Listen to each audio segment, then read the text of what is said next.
Hello everyone, magandang hapon po sa inyong lahat. Ito po si Sas Rogando Sasot, ang inyong pinaka-favorite na tagalista ng Noisy. Ay nako no, itutuloy-tuloy na natin itong ating pasabog. Naglalag ba ako or maayos ba yung video ko? Maayos ba yung video ko? Okay, eto na.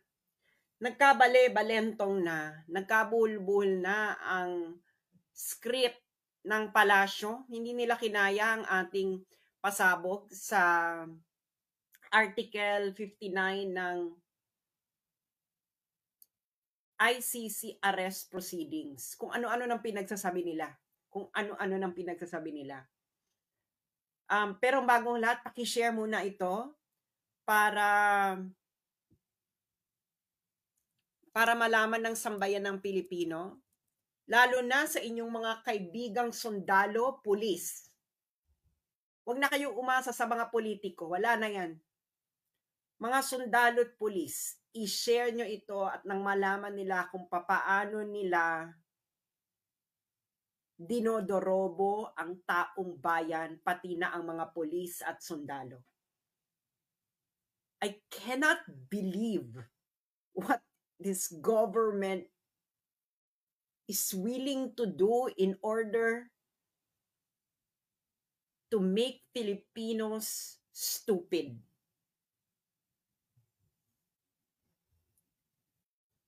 Grabe.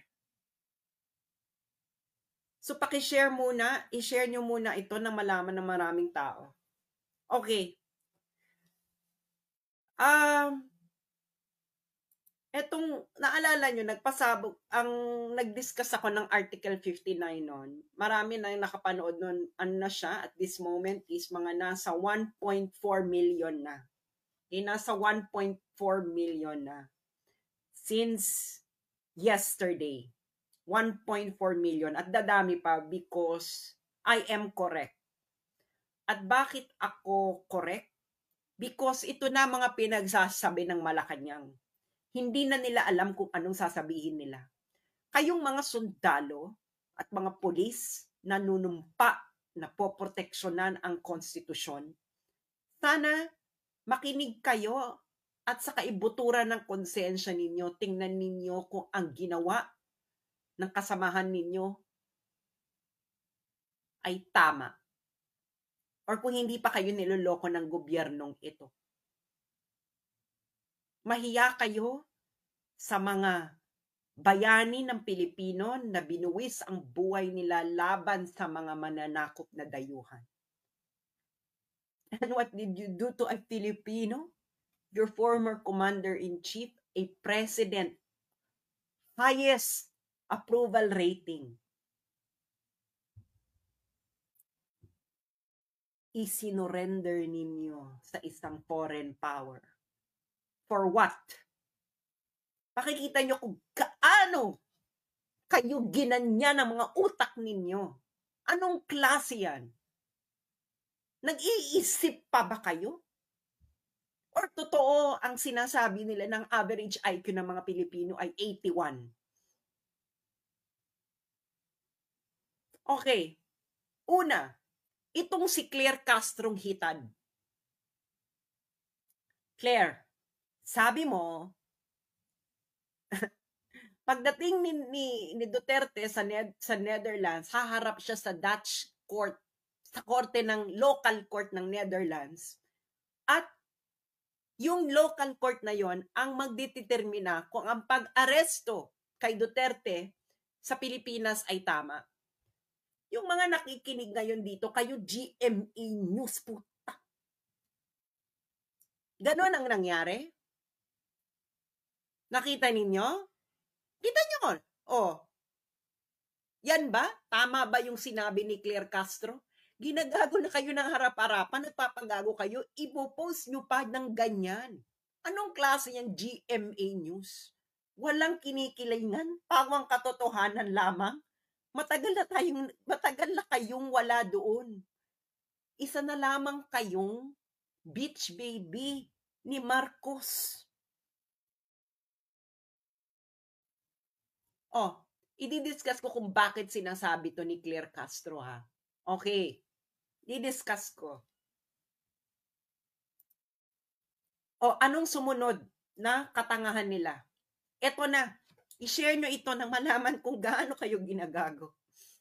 Ang sabi ni Assistant Secretary ng DOJ at spokesperson ng Department of Justice, ang naging role daw ng DOJ ay competent judicial authority to attest na lahat ng proper processes ay ginawa. Lahat naman siguro dito, nag-Consti 101, no? Kayong mga sundalo at pulis na nakikinig sa akin, nag-Consti 101 naman tayong lahat. Ano yan eh? Kailan ba namin pinag-aralan ng Constitution nung 90s? Fourth year high school kami. Nung 90s, pinag-aralan namin yung Constitution. Pinamemorize pa sa amin yung preamble. Kailan nagkaroon ng judicial power? Kailan naging napunta sa DOJ ang judicial power? Kailan naging parte ng judiciary ang DOJ?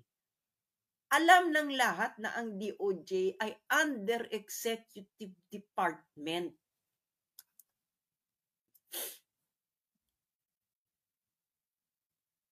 Ang inyong mandato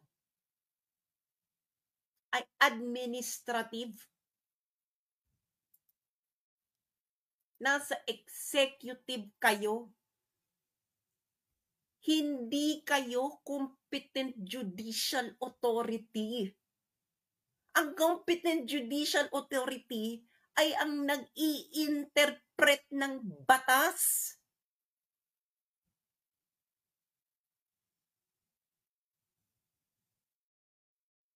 Kailan kayo binigyan ng mandato ng konstitusyon na maging judicial authority?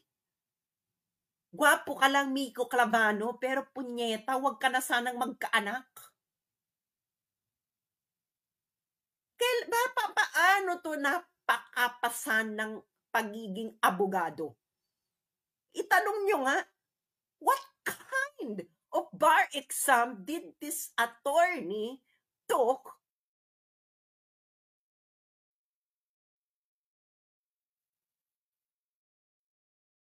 mga pulis at sundalo? Lalo na yung mga matitino, yung tunay pang mga matitino. Nanumpa kayo, di ba, napoproteksyonan ninyo ang konstitusyon? Lalo na yung mga sundalo. So, dapat alam ninyo yung konstitusyon na pinoproteksyonan nyo, di ba?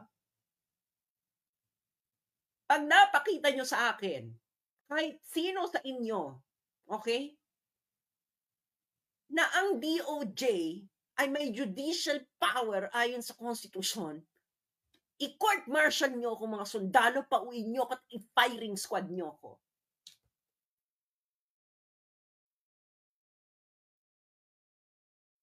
Sino ngayon ang nanloloko ng taong bayan, mga sundalo at pulis?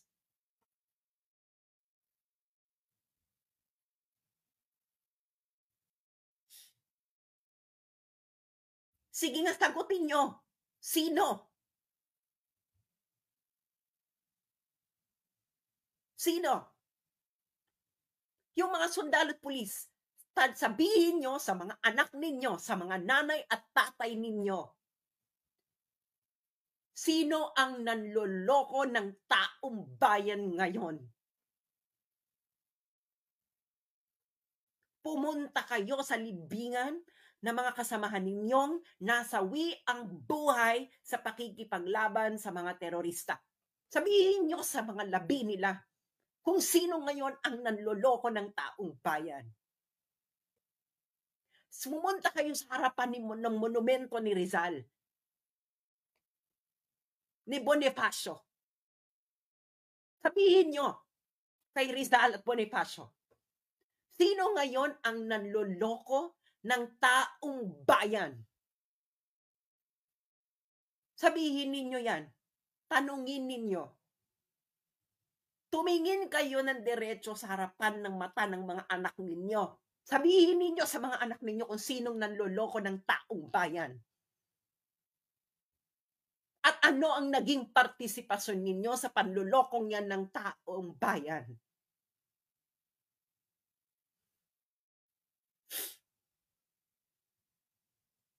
You are following orders? You are following orders of people who don't know the law?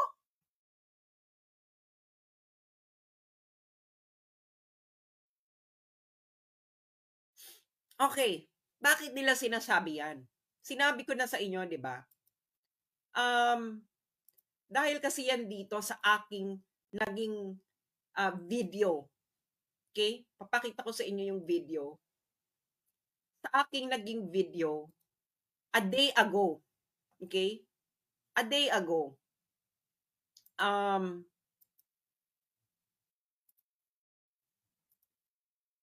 Okay, ito yan.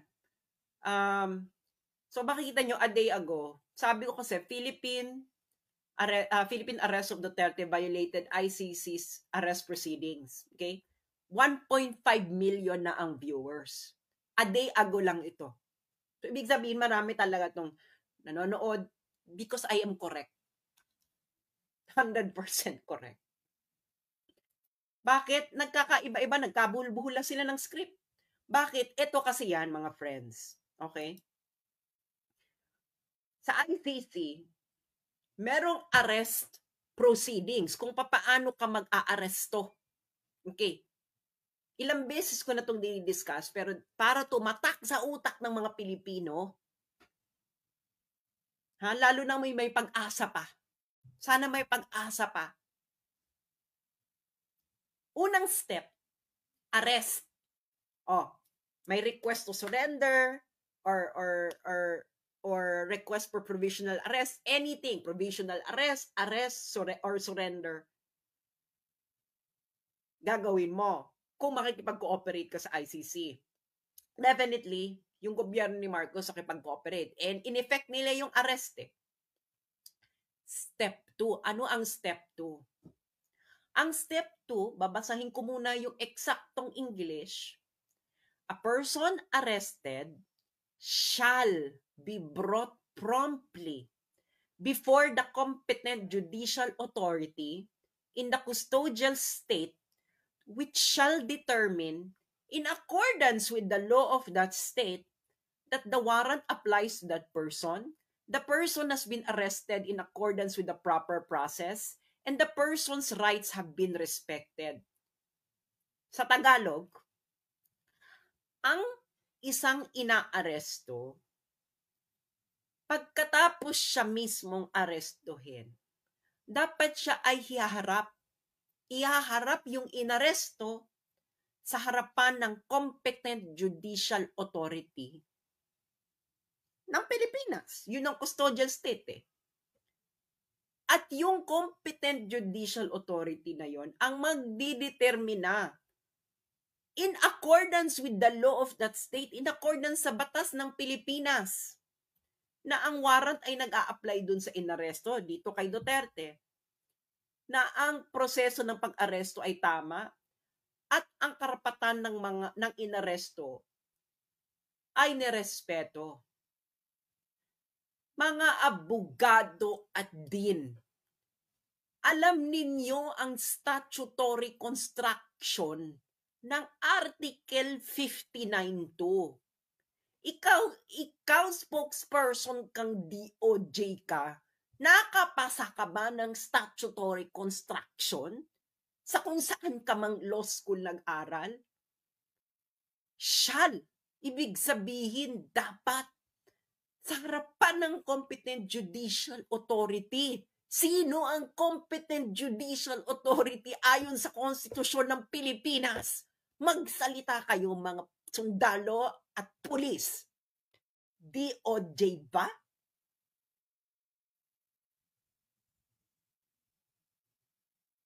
Ano ang gagawin ng competent judicial authority? The competent judicial authority which shall determine in accordance with the law of that state. Ano ibig sabihin ng statutory construction na yan? Pag-i-interpret ng batas. Kasi paano ka magdidetermine kung naayon sa batas yung ginawa kung hindi mo i-interpret yung batas?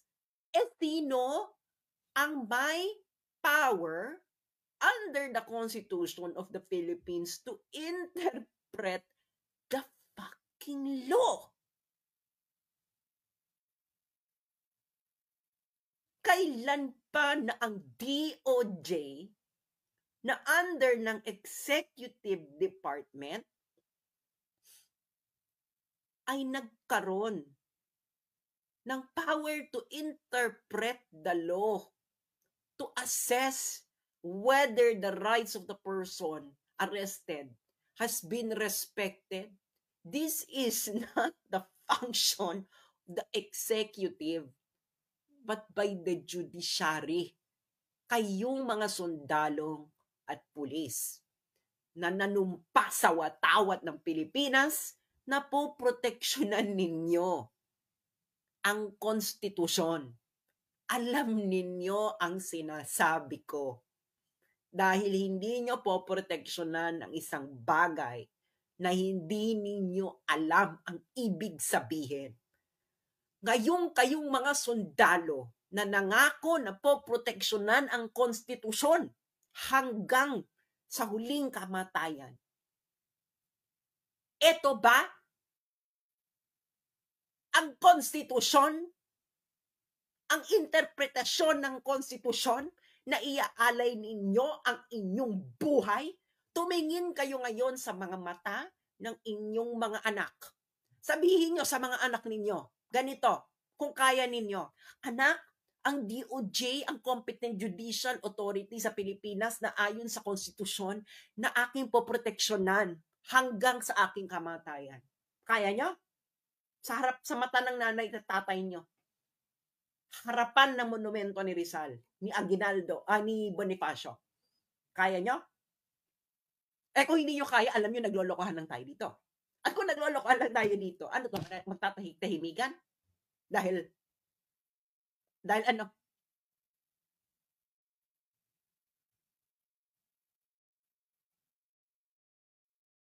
Nakita nyo na?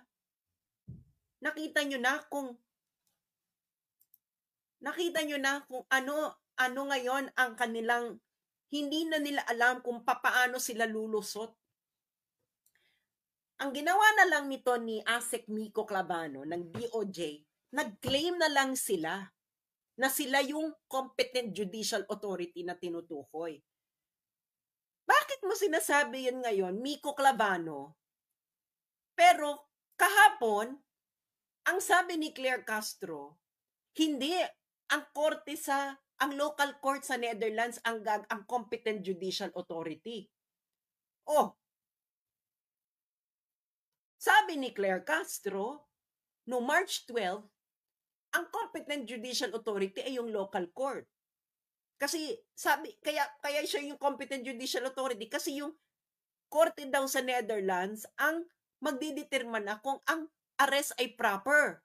Sabi ni Claire Castro ng March 12. Ngayong araw, sabi naman ni Miko Clavano ng DOJ, ay hindi, sila daw ang Competent Judicial Authority na nag-assess ng proper process. Ano to?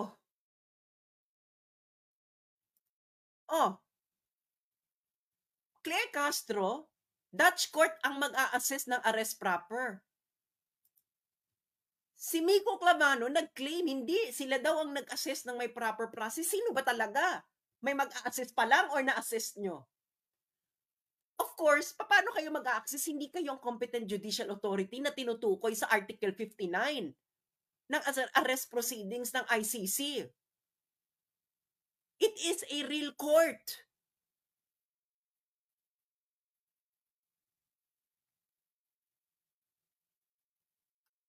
Bakit sila nagkabale-balentong na?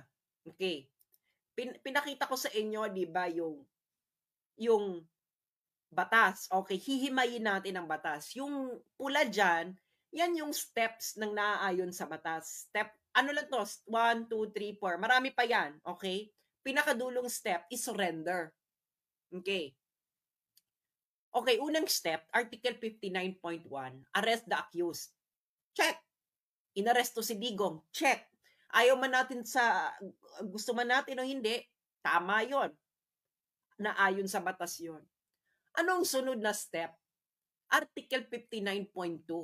Kayong mga lawyer, alam niyo na ang procedural justice, is this a matter first of doing a checklist? Kung yung proseso ay nasusunod, check, check, check, check.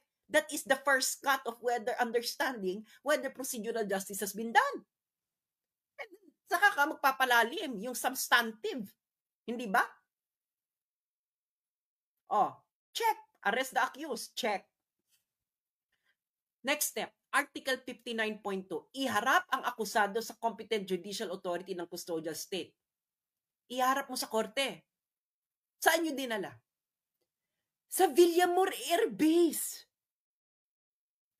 Kailan naging korte ang Villamor Air Base?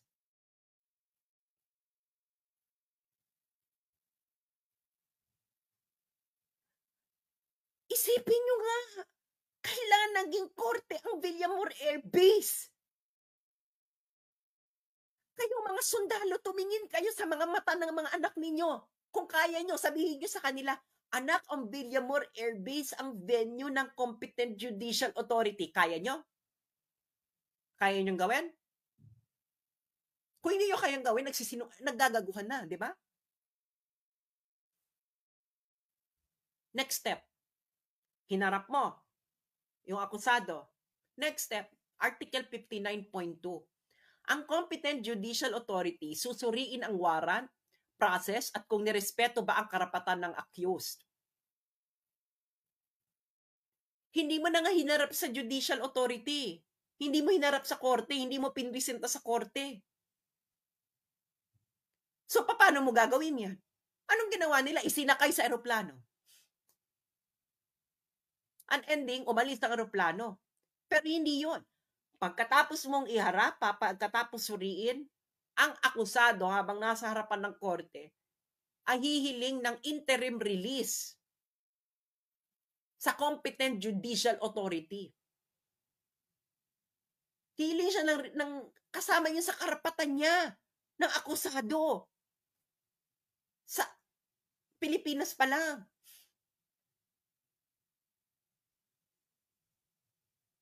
So, Article 59.1 lang kayo.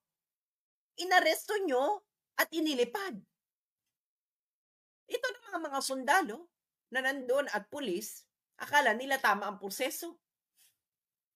O niloko kayo. O, hindi ba ako tama? Kasi kung hindi ako tama, bakit ngayon kayo naggaganito-ganito? Diba? 1.5 million na ang nanood eh. O, hindi ba? Dahil hindi nyo kinakaya. Dahil namumulat na unti-unti ang mga Pilipino. Ang kailangan na lang mga mamulat, ang mga niloko ninyong sundalo at pulis. Kung ayaw nila mamulat, okay lang. Meron pa namang second and third generation or fourth generation ng Pilipino. Baka doon pa mamulat na ang mga Pilipino. Lalo na yung mga dapat mamulat sa gobyerno. Ano yan?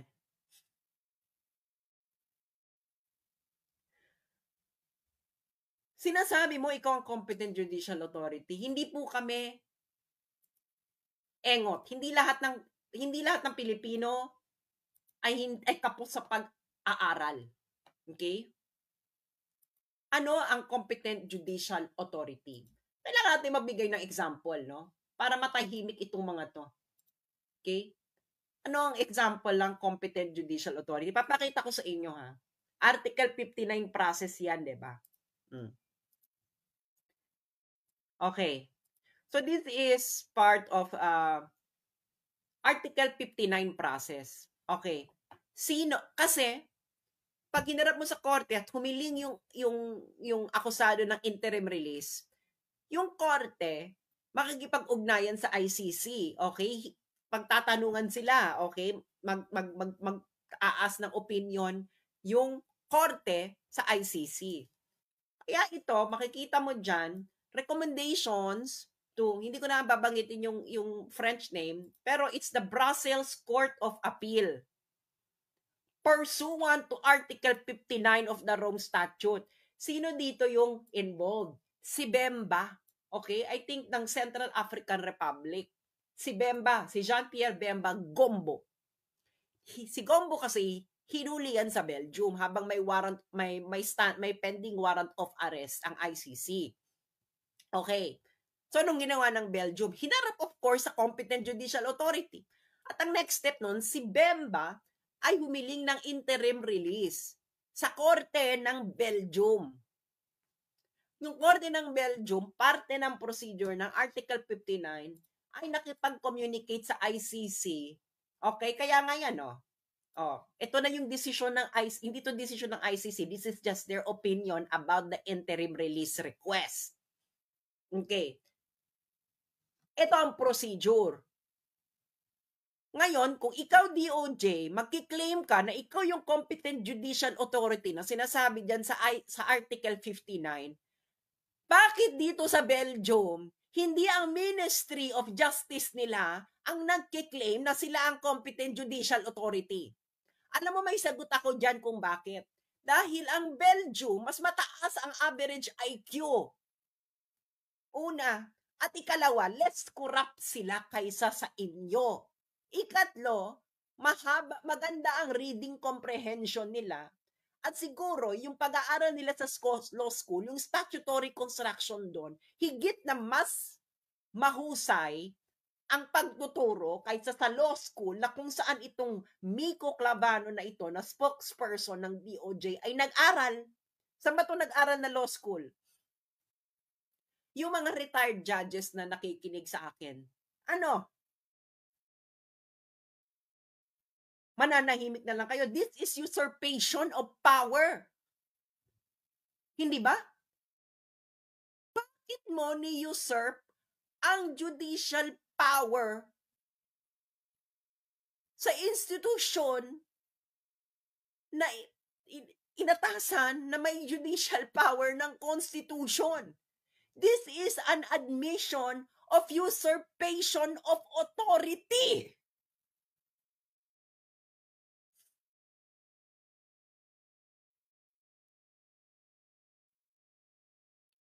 Magbubulag-bulagan pa rin tayo?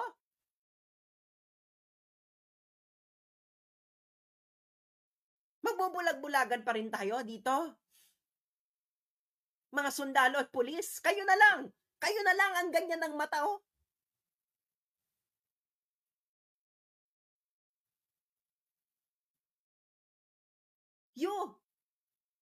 nanumpa, inalay nyo yung buhay ninyo. Iaalay nyo yung buhay ninyo para proteksyonan yung konstitusyon. Tapos makikita mo yung nag-utos sa'yo, sila na raw ang competent judicial authority. Ting buhay meron kayong iaalay ninyo ang buhay ninyo sa konstitusyon na binababoy na ng harap-harapan. Ha? Sige nga, humarap kayo sa, tingnan nyo yung mga mata ng mga anak ninyo. Sabihin nyo kung hindi ito pambababoy ng konstitusyon ng Pilipinas. Na kung saan iaalay nyo ang buhay nyo, kayong mga sundalo at pulis na mamatitino pa.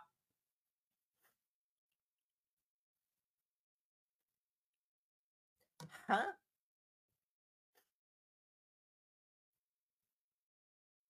Hindi kayo natusukan dito? Ateneo, taga-Ateneo pala to.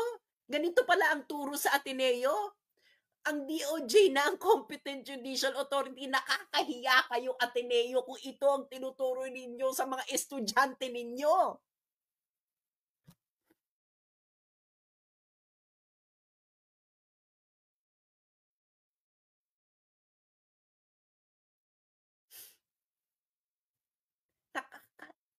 Nakakasuka.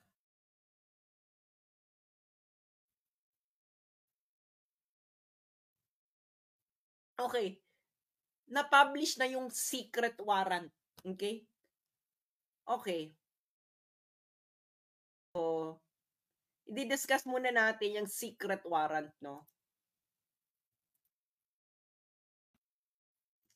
Okay. Anong sabi?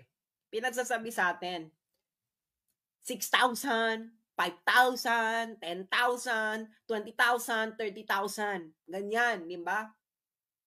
Nabasa ko na ang warrant. Na-publish na nila ang warrant. Kaya siguro hindi nila pinapublish ang warrant, ginawa nilang secret, dahil nakakatawa at nakakasuka. Masisira ang narrative. Bakit? Ito, alleged crimes. Sinuyod ko talaga tong warrant of arrest, buong magdamag kagabi, bago ako matulog. Hinahanap ko yung 5,000, 6,000, 20,000, 30,000 na paulit-ulit nilang sinasabi. Hanggang ngayon sinasabi nila sa Western media. Ito lang ang numbers na nakita ko. At least 19 persons, allegedly drug pushers or thieves, and at least 24 persons, allegedly criminals, drug pushers, and thieves or drug users. At least 19. At least 24.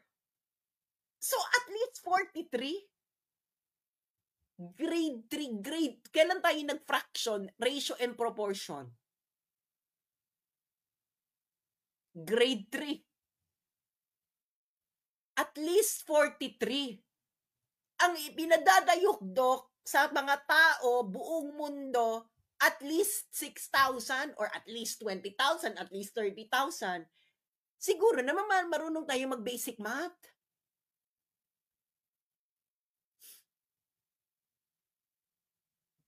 Hindi ba?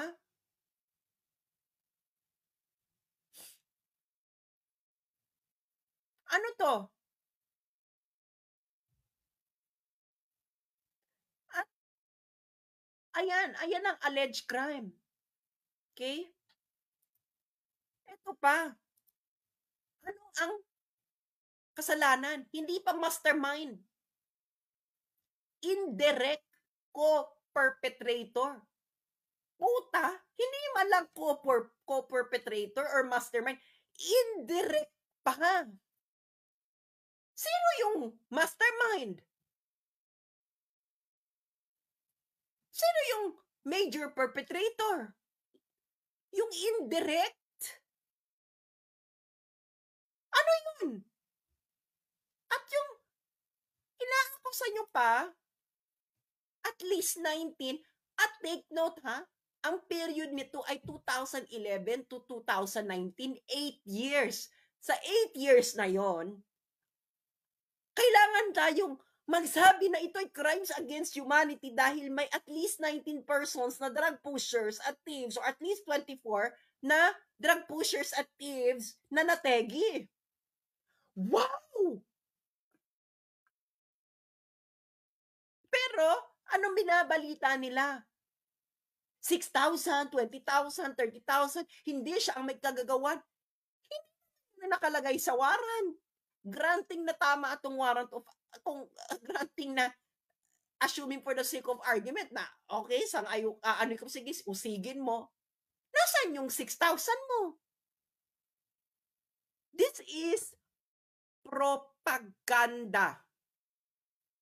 Wala na silang mahanap, nag-imbento, gumawa ng 19 at 24, at dahil hindi nila malink, ginawa na lang nilang indirect co-perpetrator. Pero sa buong taon, anong pinagsasabi ng mga Western media at itong mga kakamping? Yellow? Siya ang mastermind.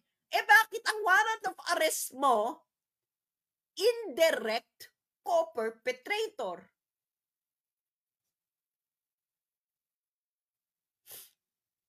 Ano?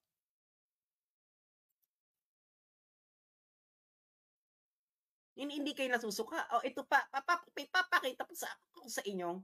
Sobrang nakakatawa, no? Binasa ko yung warrant. Diyos mio.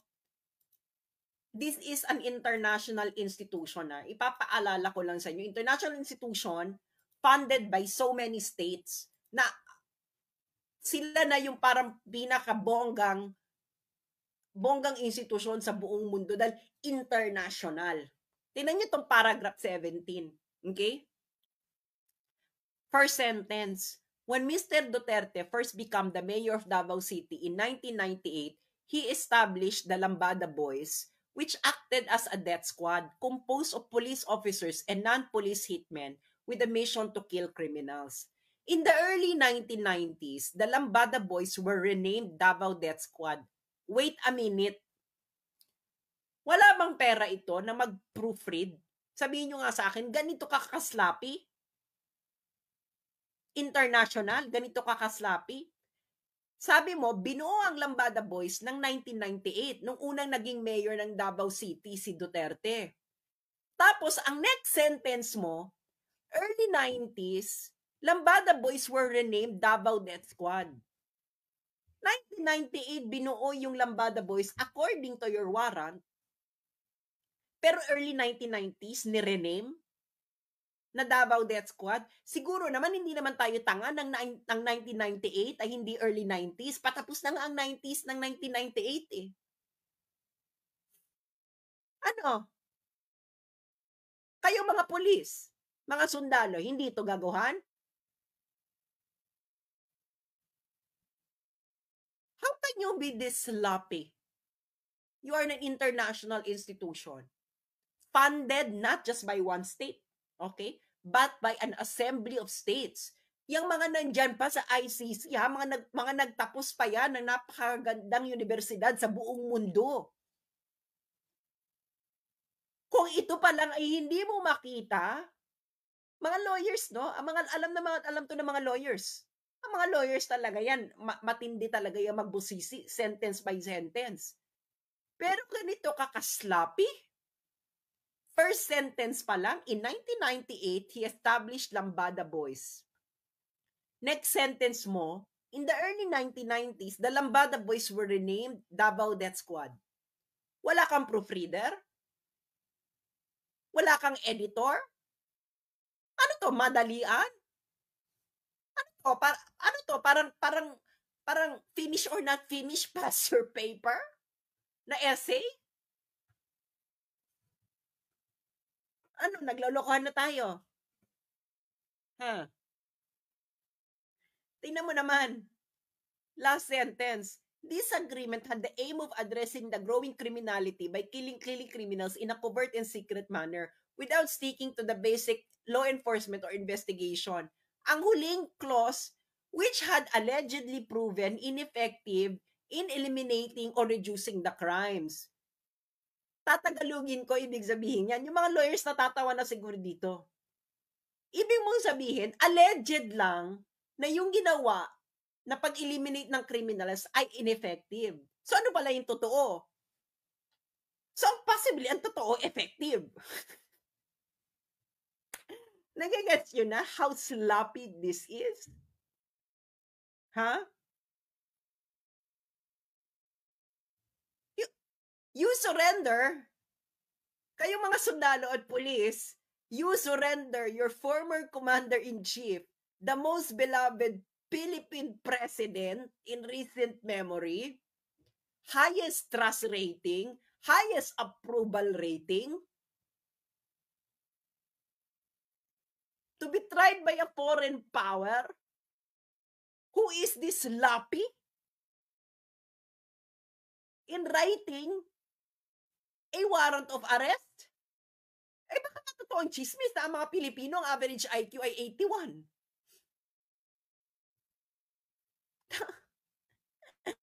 Tapos, indirect co-perpetrator ang accusation. Indirect. Hindi malang, okay, siya ay ang main brain, ang mastermind. Hindi man lang ganon. Hindi man lang co-perpetrator, yung talagang partner ng mastermind. Indirect.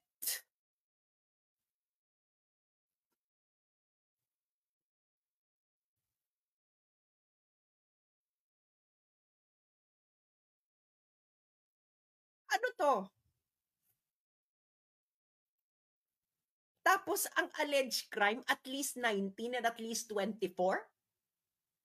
Na indirect co-perpetrator?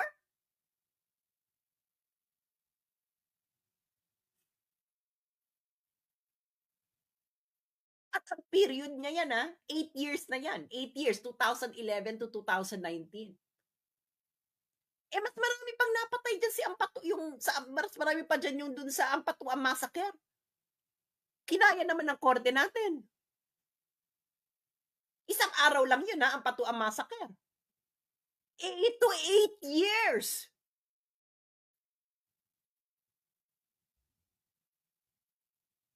Eight years itong figures na to.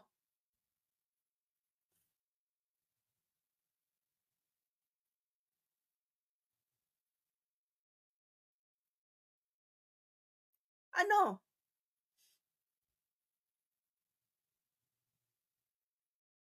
In 8 years at ang kanilang accusation na indirect co-perpetrator.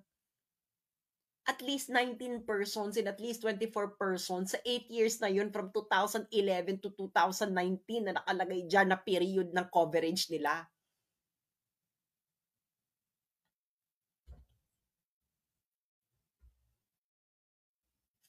Okay. Ako talaga gusto kong i-address tong mga sundalo. No, 8 years. Naalala nyo to? Kayong PNP? Naalala nyo to? 2019, nag-request kayo ng Interpol Red Notice laban kay Joma Sison na nandun sa Netherlands para isurrender siya ng Netherlands. Ibinigay ba? Sinurrender ba ng Netherlands sa inyo si Joma Sison? Ha? Naging katulad ba siya ni Bongbong Marcos na we have to fulfill our obligation to the Interpol because we are a leader of a democratic country in an international community. Nagganon-ganon ang Netherlands? Ha? Ano yung gusto niyo siyang dahilan kung gusto niyo siyang balikin ng Netherlands sa Pilipinas? Ang involvement niya sa Inupakan Massacre sa Leyte. Okay. Yung mga sundalo nakikinig dito, alam nila to. Pero I will remind you, baka nagkaroon na kayo ng amnesia. Diba? Pero, sana matitino pa kayo. Nasa tama pa kayong pag-iisip. Okay. Ano ngayon yung Inupakan Massacre? Okay. Ang ipipresent din natin dyan, okay, ay galing mismo sa mga sundalo. Okay? Siyempre dapat. Di ba? Ito'y galing to sa page ng 802nd Infantry Brigade, Philippine Army, August 24, 2021. Ayan, sinabi nila, never again. Noong August 2006 daw, nakakita daw sila ng mass grave site sa Inupakan, Leyte, about 370 meters above sea level. Yung grave sites ay mga survivors ng Communist Party of the Philippines at ito yung mga pinurged ng CPP-NPA. Okay? Nakakita sila ng 67 skeletal remains and 300 remains ng tao dun sa gravesite. So in total, 367. Ano? Mga sundalo? Di ba gusto nyo na pabalikin ng Netherlands si Joma, pinabalik? Sino ngayon yung mga attorney Conti na nagbibida-bida? Ano ba siya? Di ba member siya ng Makabayan Bloc? Naging kasangkapan ang mga sundalo at pulis ng CPP-NPA sa panahon ni Bongbong Marcos. Nakakahiya kayo. You have been played like a fool by the people who you've been trying to eliminate in Philippine society for decades na karamihan sa mga kasamahan ninyo ay nasawi. Anong ginawa? Nagsama-sama kayo, no? Na isurrender sa foreign power ang dati ninyong commander-in-chief na kung saan pinakamamahal ng taong bayan.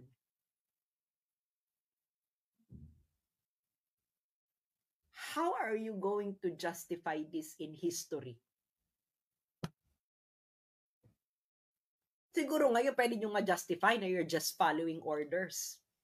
But do you really think that history will judge you well? Nasasabihin mo lang na you were following orders? Ano? Kaya, ito Ateneo, linawin niyo to. Ito ba ang tinuro ninyo sa estudyante ninyo dyan? Ang DOJ ay competent judicial authority.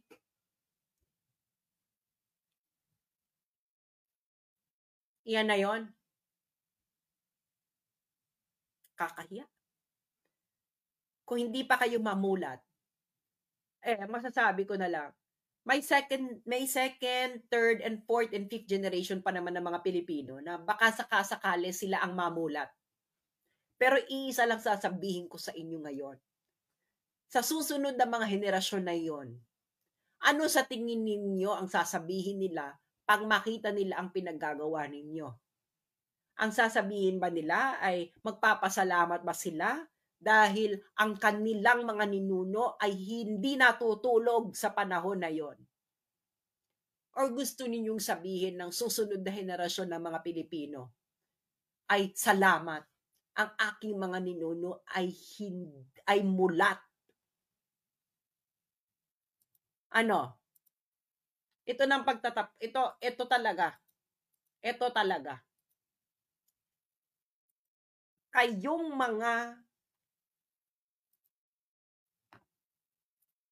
mga Pilipino, okay? Lalo na yung mga nagbubunyi, ganyan. Gusto ko lang ipaalala sa inyo ito. Okay?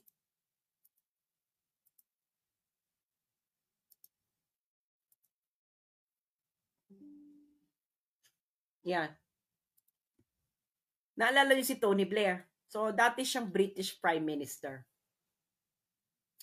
Noong 2003, kasama ni Bush, in-invade nila ang Iraq. Binomba nila ang Baghdad. And that war was illegal.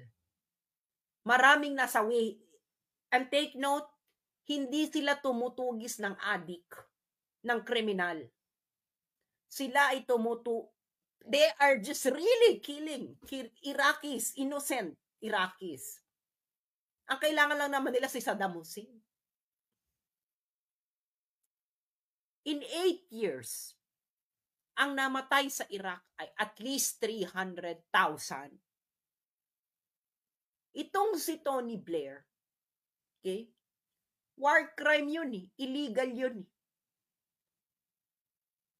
Alam nyo ba ang ICC, ayaw siyang i-prosecute. 300,000. 8-year period, 300,000. At least 300,000. Tapos sa warrant of arrest nila kay Diggo, itong si Tony Blair, mastermind talaga siya nung Iraq War. Mastermind siya. Nandun sa report eh. Siya talaga ang directly responsible. Dito sa warrant of arrest ni Duterte, na isang Asian, hindi puti, hindi galing ng Western country, ang accusation ay indirect co-conspirator. At ilan? In an 8-year period, at least 19 and at least 24. Kung matitino pa kayong mga Pilipino, sana alam ninyo kung ano ang ibig sabihin nito.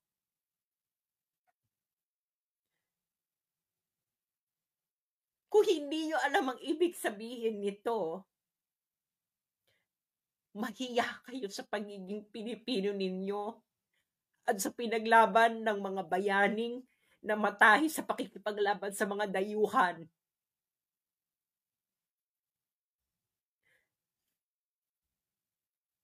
Kung hindi nyo alam kung anong ibig sabihin nito, mahiya kayo sa mga nagbuwis ng buhay ng napakaraming Pilipino laban sa mga dayuhang nanakop sa Pilipinas. Huwag kayong humarap sa monumento ni Rizal o ni Bonifacio. Mahiya kayo kung hindi nyo alam ibig sabihin ito.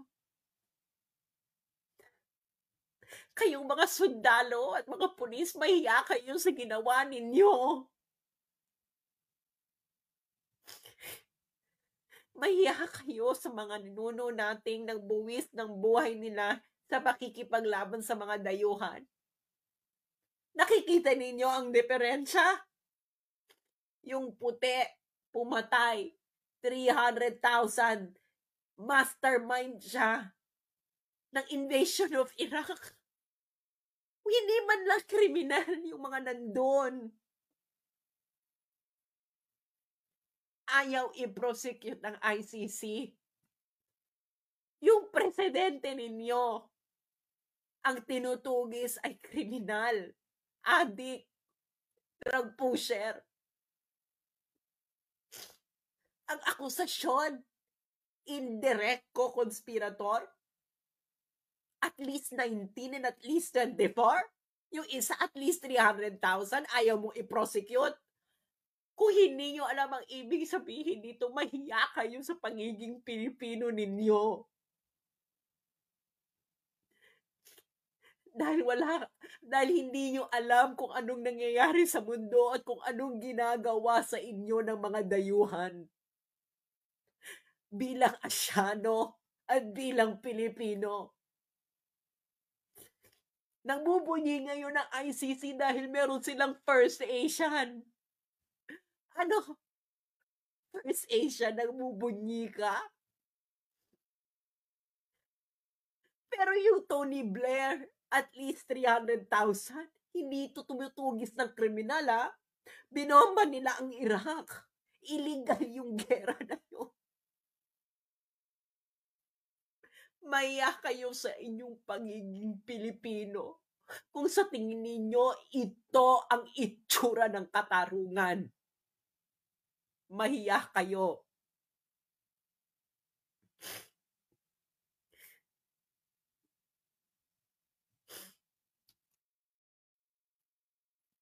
Kayong mga sundalong Pilipino, mahiya kayo sa mga pagiging Pilipino ninyo, hindi kayo Pilipino. Kayo ay mga tuta ng dayuhan. Hindi nyo nakikita to? Kung anong itsurang ano to? Ha? Tapos, sasabihan ka ng ganyan? Bababuyin yung konstitusyon mo? Harap-harapan na? Bulag kayo? Mahiya kayo sa pagiging Pilipino ninyo.